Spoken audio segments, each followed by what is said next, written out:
2 days workshop की ఇక్కడికి disaster management సెంటర్కి విచ్చేసిన మీ అందరికీ నా హృదయపూర్వక నమస్కారాలు. దీన్ని అడ్రస్ చేయడానికి ఆశయమైన principal secretary environment forest science and technology department Shri Kantilal Dande గారికి,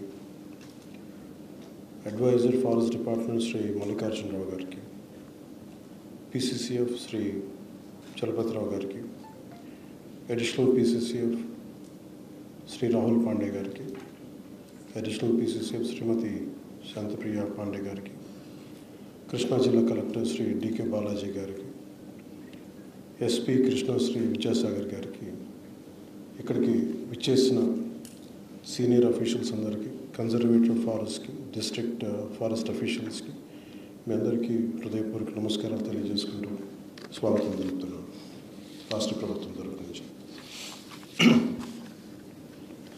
ఈరోజు రాష్ట్రంలో అన్ని ప్రాంతాల నుండి వచ్చిన అటవీ అధికారులందరినీ ఒకే వేదిక పైన చూడటం నాకు చాలా ప్రత్యేకమైన అనుభూతి. ఇది ప్రత్యేకించి ఇది గవర్నమెంట్ ఫామ్ అయిన వెంటనే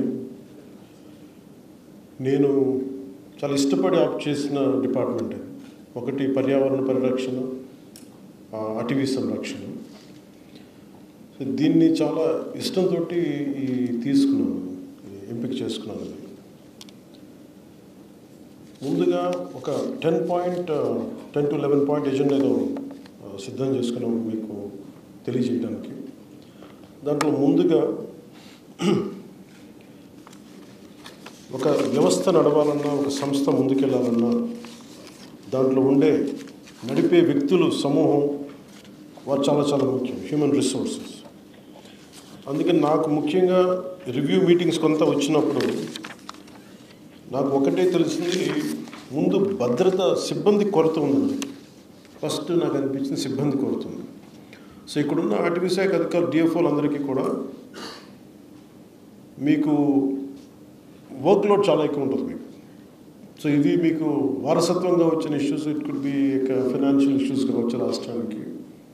కానీ ముందస్తుగా నేను పదే నేను క్యాబినెట్ మీటింగ్లో చర్చిస్తూ ఉన్నాను, ముందు సిబ్బంది కొరతను ఎంతైనా అడ్రస్ చేయాలి అనేది. అలాగే మనం డ్యూటీలో ఉన్నప్పుడు సిబ్బందికి ఎలాంటి ఇబ్బందులు ఉన్నాయి.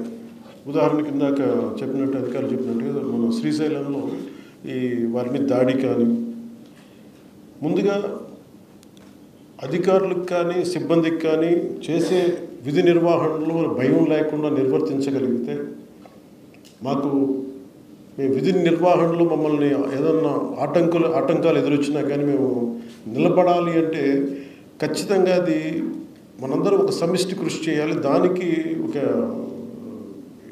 బాధ్యత గల మంత్రి పొజిషన్లో ఉన్న నేను, నా main concern, primary concern first అటవీని సంరక్షించాలి అంటే ముందు అధికారుల భద్రత చాలా చాలా కీలకం. సో దాని మీద మేము ప్రత్యేకించి నేను చాలా స్పష్టత ఉన్నాను. ఎనీ పొలిటికల్ ఇష్యూస్ వచ్చినా కానీ, పొలిటికల్ ఒత్తిళ్ళు వచ్చినా కానీ చాలా చాలా స్పష్టంగా, ఇంక్లూడింగ్ కూటమి పార్టీల్లో ఉండే వ్యక్తులు కానీ, ఎమ్మెల్యేలు కావచ్చు, మిగతా ఏ స్థాయి వ్యక్తులైనా కావచ్చు, వెరీ క్లియర్ కట్ ఇండికేషన్ ఇవ్వడం జరిగింది.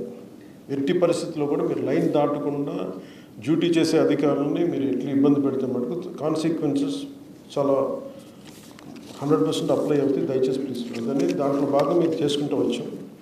అలాగే ఫ్రంట్ లైన్ అటవీ సిబ్బంది చాలా కష్టమైన పరిస్థితులు పనిచేస్తూ ఉంటారు. వారి భద్రతా సంక్షేమం కోసం ఈ ప్రభుత్వం ఎల్లప్పుడూ కట్టుబడి ఉంటుంది.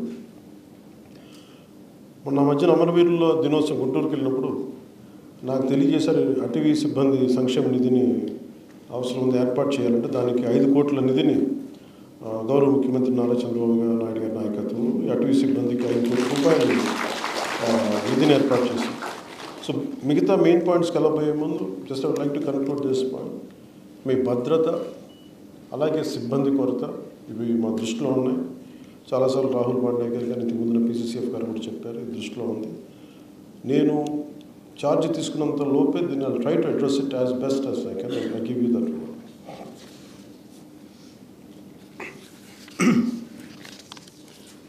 మనకి ఈ అటవీ సంరక్షణకు సంబంధించినంత వరకు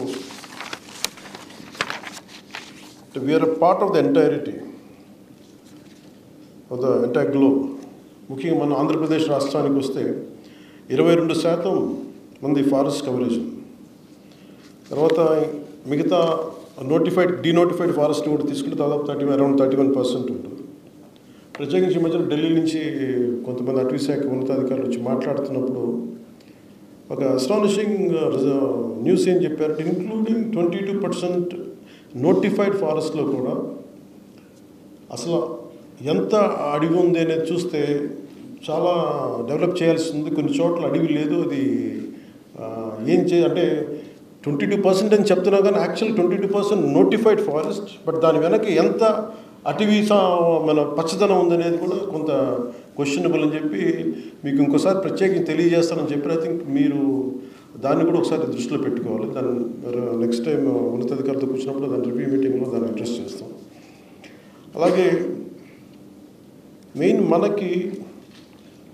మీరందరూ దృష్టి సారించవలసిన కొన్ని ప్రధాన అంశాలు వరుసగా మీకు తెలియజేసుకుంటాం. ఒకటి, ఎన్క్రోచ్మెంట్ జరిగిపోతూ ఉన్నాయి.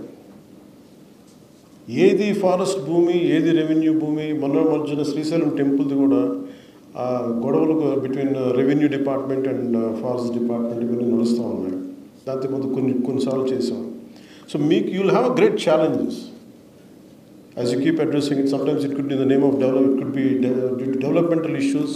You have to adjust certain things, you have to kind of certain issues will be there which we have to come to a common consensus. That is one aspect which will go through it. అలాగే ఈ ఎన్క్రోచ్మెంట్కి సంబంధించి మేము lead తీసుకున్నాక చిత్తూరులో కూడా అంతకుముందు చేసిన ministers కూడా ఈ డిపార్ట్మెంట్ హెడ్ చేసిన వాళ్ళు ఇది వాళ్ళ స్వంత ఆస్తిలాగా వాళ్ళు ఎన్క్రోచ్ చేశారు. మాకు ఒకటి ఏమనిపించిందంటే, ఇంతమంది ఉన్నతాధికారులు ఉండి డిఎఫ్ఓ స్థాయిలో కావచ్చు, దానికి మించిన బీట్ ఆఫీసర్స్ కావచ్చు, ఎవరు కూడా దాన్ని ఎందుకు హైలైట్ చేయలేకపోయారని అనిపించింది. కనీసం దీన్ని ఇంత బలంగా తీసుకురాలేకపోయారు, పబ్లిక్లోకి ఎందుకు తీసుకురాలేకపోయారు అనిపించింది. అందువల్ల ఏంటంటే మీ మనందరి ప్రథమ బాధ్యత టు ప్రొటెక్ట్ ద ఫారెస్ట్. ఉన్న 22%లోనే పచ్చదనం తక్కువ ఉంది. దాన్ని ఒకటి డెవలప్ చేయడం. 2, డీనోటిఫైడ్ ఫారెస్ట్లో మనం కూర్చోబెట్టి ఇంకో 31% పెరిగింది. మన టార్గెట్ 2047కి it should be 50%. But it is a tough challenge. అది అంత తేలికేంది కాదు. But we will come together, will work together, will see how we can take it forward. So main encroachments లేకుండా మీరు చాలా ధైర్యంగా ఎక్కడ ఎన్క్రోచ్మెంట్స్ ఉన్నా with the help of revenue department or police officials, అలాగే మీకు విధి నిర్వహణలో మీకు ఎలాంటి ఇబ్బందులు ఉన్నా మీరు ఉన్నతాధికారులకి, మీ డిపార్ట్మెంట్ అధికారులకే కాకుండా you can personally reach out to me, I'm available. అలాగే సిబ్బందిని నియామకాల్లో కూడా ఎక్కడా కూడా పారదర్శకతే పాటించాం. అక్కడ మెరిట్ ఓరియంటెడ్ సిఫార్సుల్ని అసలు వదిలేసి మెయిన్ మెరిట్ ఓరియంటెడ్ ఎఫెక్టివ్ ఎలాంటి కొంతమంది సిఫార్సులు వచ్చినాయి కానీ వాటన్నిటిని దాటి చేస్తూ ఉన్నాం. So I want to give you the assurance to all the dynamic officials that we are there to stand by you. I will be personally there to stand by you, apart from all the officials of great integrity sitting on this dais.